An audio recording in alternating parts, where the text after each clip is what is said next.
Bonjour, je suis Ezequiel Spuches, pianiste et directeur artistique de l'Almaviva Ensemble. Je suis en charge des ateliers musicaux qui accompagnent les concerts de dimanche matin de Janine Rose Productions au Théâtre des Champs-Élysées.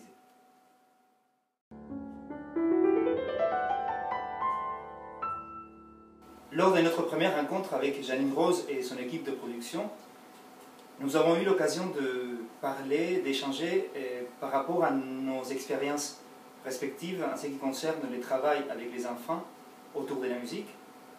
Cela nous a permis d'arriver à définir certains points qui nous paraissaient essentiels pour atteindre les objectifs qu'on s'était fixés, c'est-à-dire éveiller à travers ces ateliers l'amour de la musique chez les enfants, et cela à travers un contact direct avec la matière artistique. Pour moi, éveiller, ça veut dire leur donner un cadre dans lequel ils pourront écouter, voir de manière beaucoup plus intense, et aussi faire cela à travers un contact direct avec ceux qui font en fait la musique, c'est-à-dire les musiciens, les artistes.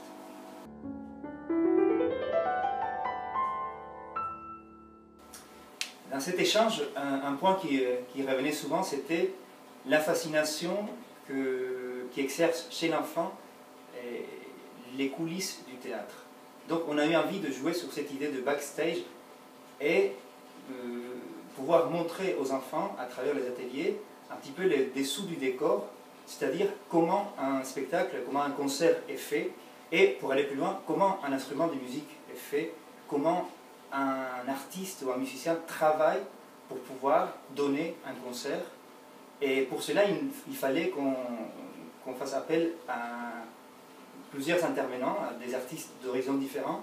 Et donc ça, c'est une des idées de base des ateliers, c'est-à-dire les enfants auront l'occasion de côtoyer, de travailler avec des artistes, musiciens, des comédiens, chefs d'orchestre, chanteurs, danseurs, etc.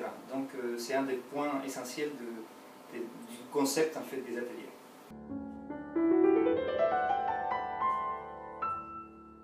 Ce qui était important pour nous, en tout cas, c'était de donner à ces ateliers un caractère ludique et interactif.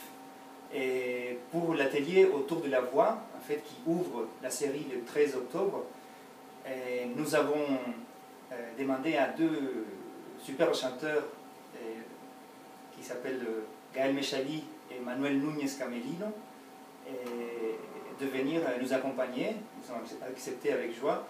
Et donc les enfants pourront écouter déjà chanter Gaël et Manuel, mais ils auront aussi l'occasion de travailler, par exemple, avec eux autour du souffle, de savoir comment un chanteur lyrique travaille sa voix, et évidemment, ils auront la possibilité de chanter avec eux.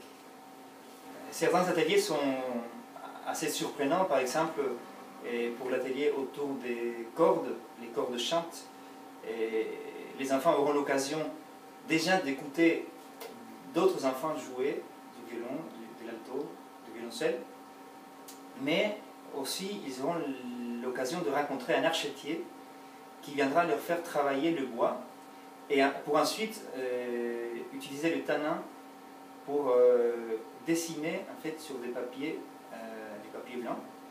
Donc de quoi laisser un petit peu les enfants imaginer et créer.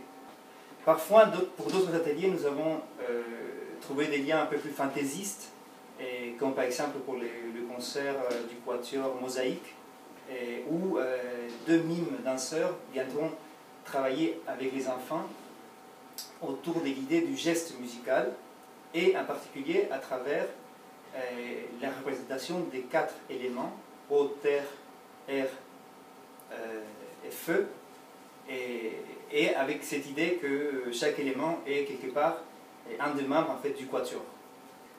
Un autre point qui nous paraissait important, c'était d'avoir un lien direct avec le concert qui se passe en même temps dans la salle.